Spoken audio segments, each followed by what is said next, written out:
Ya, sebetulnya saya turun tangan untuk membela Yanti ini memang pada situasi krusial ya. Jadi dia minta tolong saya, posisi dia sudah ditahan. Dia ditahan, posisi seingat saya sudah P21 sehingga dia harus sidang. Jadi, saya dimintain bantuan supaya saya membela dia setelah saya pelajari secara teliti bahwa ini bukan persoalan pidana. Ini ada persoalan-persoalan, ada sirkulasi uang di antara pelapor dan terlapor, namun ini menjadi sesuatu yang mengakibatkan Yanti ini harus mendekam dalam penjara. Tapi di balik persoalan itu yang paling terpenting kenapa saya harus turun tangan, bahwa ada hal-hal menarik di balik kehidupan antara pelapor dan Yanti. Dia hidup lebih dari 7 tahun, hidup bersama layak 8 tahun, layaknya suami istri. Ya, jadi hal yang ini yang betul-betul timbul sebuah pertanyaan, bagaimana seseorang yang selama hidupnya 8 tahun bersama tiba-tiba memenjarakan seorang wanita yang pernah hidup bersama hampir 8 tahun. Bukan hanya itu saja, mungkin dia bisa bercerita lebih dalam lagi. Nah, di balik peristiwa-peristiwa itu yang saya tahu sehingga saya turun tangan, dan alhamdulillah pada putusan di Pengadilan Negeri Jakarta Utara dia divonis bebas. Dan akhirnya dia dikeluarkan dari tahanan dan sampai sekarang dia keluar. Jaksanya mengajukan kasasi dan diputus pada tanggal 6 September 2023 dan tetap dia bebas. Artinya tidak ada perbuatan pidana yang dilakukan. Dari persoalan ini yang terpenting bukan persoalan pidana, tapi ada peristiwa-peristiwa hubungan seorang laki-laki dengan seorang wanita yang hidup ya bersama-sama dalam satu tempat, namun begitu tega memasukkan seseorang di dalam penjara hanya persoalan sebuah mobil yang dimana mobil itu pun adalah mobil yang mempunyai hubungan belinya bersama-sama, ada hubungannya di antara mereka semua. Jadi kalau saya melihat ini menjadi hal yang menarik karena bukan persoalan pidananya, tapi di balik peristiwa ini yang menjadi menarik, seorang perempuan yang hampir 8 tahun hidup bersama, tapi tiba-tiba dipenjarakan oleh orang yang pernah hidup bersama sama dia selama 8 tahun. Seperti itu ya. Ya gimana? Biar kamu jelaskan sendiri, karena kalau saya tidak tahu peristiwa pribadi seperti itu. Silakan. Ya, kurang lebih saya sama dia udah mau jalin hubungan kurang lebih hampir 8 tahun ya, dimana ya kita mulai itu dari nol bareng sama-sama ya kan. Tapi sampai satu hari yang namanya juga kehidupan saya ngerti lah, saya ngerti. Tapi sampai dimana tiba-tiba saya dilaporkan bahwa untuk kasus ini saya dilaporkan penggelapan, padahal perbuatan itu tidak pernah saya lakukan ya kan, perbuatan Mini Cooper. Dan dengan lebih sedihnya lagi saya dilaporkan dengan saksi-saksi yang ternyata saksinya itu pun mereka tidak tahu ya kan, baik itu saksi saya termasuk si pasangannya maupun teman-temannya ya kan, yang dimana saya pun sudah hidup bersama dia selama 8 tahun. Saya tidak melakukan perbuatan itu, dia bersama-sama dengan temannya dan saksi-saksinya termasuk pasangannya. Saat ini saya dilaporkan ke polisi bahwa saya penggelapan Mini Cooper. Namun akhirnya saya dan dia itu sebelumnya, saya dan dia bekerja di sebuah perusahaan insurance ya kan, sebuah perusahaan asuransi. Kita meniti karir bareng, kita bersama-sama bareng sampai akhirnya kita di level tertinggi kita ya kan. Nah, namanya suatu hubungan pasti suatu hari ada ya cekcok atau bagaimana ya kan, sampai pada saat titik dimana saya dilaporkan sama dia, eh, beserta pasangan saya, dan dia sudah ada pasangan baru. Dia pun turut serta untuk mendukung laporan dia sebagai saksi palsu. Namun akhirnya berkat dukungan Pak Mami, berkat ya teman-teman saya lainnya pun, akhirnya saya bebas, saya inkrah, bebas murni, beserta dengan pengembalian dari penggelapan tersebut. Saya pernah mengandung anak dia, sampai akhirnya anak itu tidak ada dan dia tidak mau bertanggung jawab, ya kan. Dia tidak mau, ya akhirnya anaknya sudah tidak ada, ya kan. Dia ya makanya akhirnya saya dilaporkan sama dia. Saya pun tidak tahu kenapa dia melaporkannya, mungkin saja ya mungkin dia mau pasangannya dia mau nikah, ya akhirnya dilaporin saya, padahal perbuatan itu nggak ada gitu, Pak. Sampai kamu di penjara berapa bulan? Saya penjara hampir 7 bulan. 7 bulan. Dengan tidak ada perbuatan yang kamu alami? Tidak pernah ada, ya? tidak ada. Saya pengadilan memvonis saya bahwa saya tidak pernah melakukan tindak pidana dan tindakan itu tidak ada. Makanya saya bisa bebas murni. Penggelapan itu apa? Yang maksudnya kamu juga dilaporkan juga penggelapan itu apa? Penggelapan sebuah mobil Mini Cooper, ya kan, dimana bahwa mobilnya itu pun adalah hasil dari kerja keras saya, dan untuk pembayarannya sendiri setiap bulan saya transfer ke beliau, baru beliau bayar ke leasing. Itu ada buktinya? Ada buktinya, ada Pak. Makanya saya bisa inkrah dan menang dari pengadilan negeri, bahkan saya menang juga di Mahkamah Agung, dan sudah divonis bebas murni tanpa ada perbuatan tersebut, tanpa ada tindak pidana. Kamu kekasih kamu yang hidup bareng itu selama 8 tahun, Iya, itu betul, sama-sama kerja di asuransi. Itu siapa sih inisialnya? Inisialnya RX. RS. Gimana selama kamu di itu, ada komunikasi kah atau gimana? Sampai saat ini, sekarang tidak pernah lagi, ya kan. Tapi terakhir saya melihat dia datang di pengadilan sebagai terlapor beserta dengan teman-temannya.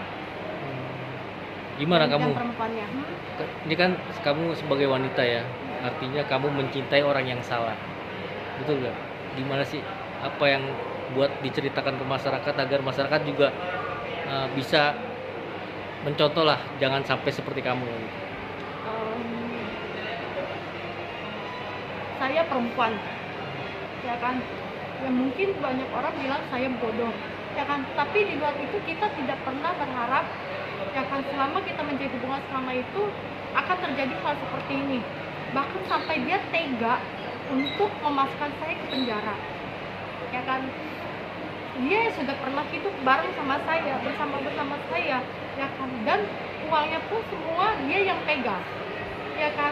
Tapi sampai hati kenapa dia mau melaporkan saya, ya kan. Sampai akhirnya saya masuk. Ya mungkin buat teman-teman sekalian bisa banyak kisah dari saya. Satu, yang kedua, menjadi wanita mungkin harus kuat ya Pak, ya kan, dan jangan disajoni, jangan bodoh lah, ya kan, begitu. Nih, ini kan artinya kalau dibilang laporan palsu Bang, tapi dia tetap masuk Bang. Gimana Bang? Apa ada tindakan nanti lapor balik atau gimana Bang? Ya kalau putusannya sih memang dia bebas. Apakah nanti akan membuat laporan atau pengaduan palsu? Memang kami akan sudah membahas tadi, kami akan coba untuk mengajukan, dan juga mungkin kita akan mengajukan tuntutan ya, rehabilitasi, karena selama 7 bulan ini efek daripada dia ditahan itu bukan hanya dirinya, juga menimpa ibu kandungnya yang sampai sekarang sakit akibat selama hampir 7 bulan tidak tahu dia ada di mana. Jadi selama ini ditutupi. Dia menutupi bahwa dia ada dalam penjara, ibunya tidak tahu. Nah, akhirnya hakim dengan melihat fakta-fakta bahwa ini bukan persoalan pidana dan dia tidak bisa dinyatakan melakukan perbuatan pidana dan dibebaskan. Dan itu adalah hal yang luar biasa, walaupun dia mengalami penahanan ya, jadi dia ditahan hampir 7 bulan. Jadi saya dimintain tolong oleh Yanti, pada posisi Yanti itu ada dalam tahanan. pada saat 1 minggu sebelum sidang dia minta tolong saya. Jadi disitulah saya fight kepada proses hukum. Saya mintanya dibongkar semua, termasuk dokumen-dokumen transfer banyak sekali sirkulasi uang di situ, dari bukti sirkulasi keluar masuk uang itu uang dari mana semua itu ada, dan itu kita lampirkan kepada majelis hakim bahwa ini bukan milik daripada pelapor, bukan milik jadi yang merasa menjadi korban, tapi ini adalah ada percampuran uang dan ini milik dia. Nah, jadi yang terpenting dari semua persoalan ini, kalau persoalan pidana itu adalah memang tidak terbukti ya, dan alhamdulillah dia bebas murni dan saya bisa bebaskan juga akhirnya pada tingkat kasasi. Mahkamah Agung juga membebaskan dia, tidak terbukti. Tapi yang terpenting dari itu adalah 8 tahun kehidupan seseorang ini justru bagaimana kita bisa melihat seseorang yang begitu bisa membawa orang yang pernah dicintainya, orang yang pernah disayanginya, orang yang pernah hidup lebih dari 8 tahun dipenjarakan. Ini yang luar biasa sekali, bagaimana kita bisa mengukur seseorang ini. Ada seseorang yang pernah hidup lebih dari 8 tahun, hidup bersama, merintis pekerjaan bersama, tapi dia bisa memasukkan seseorang yang pernah dia cintai, yang pernah hidup bersama, masuk dalam penjara hanya dengan persoalan sesuatu yang adalah sebagian milik dia sendiri. Kamu sempet depresi gak sih, Yan? Sempat. Sempet Sangat depresi, bahkan saya mau bunuh diri, Pak. Bunuh diri. Saya di dalam pun saya dapat tekanan, mental saya jatuh, saya tiap hari kepikiran mama saya, keluarga saya pun, mama saya kan nggak tahu saya di dalam. Saya dan kakak adik saya juga berusaha menyembunyikan. Ya kan, selama saya di dalam, mama saya mencari saya kemana. Saya depresi, Pak. Sakit, ya kan. Berulang kali, kadang-kadang saya nggak bisa tidur. Saya tidur pagi, karena kalau malam saya ketakutan di dalam, Pak. Terjadi apa-apa, saya perempuan ya, pagi jadi malam, paginya baru tidur, malamnya saya nggak tidur. Beberapa kali pun ada karbol saya memilih. Saya memilih, nggak kuat.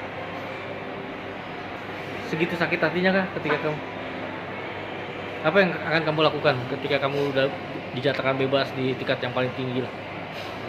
Saya cuma mau nuntut keadilan aja, keadilan, ya kan. Apa yang sudah saya alami, saya mau tuntut itu, ya kan. Apa yang sudah saya jalani itu dibiarkan, dan apa yang menjadi hak saya itu dikembalikan, itu sih. Mobil itu sekarang ada di mana?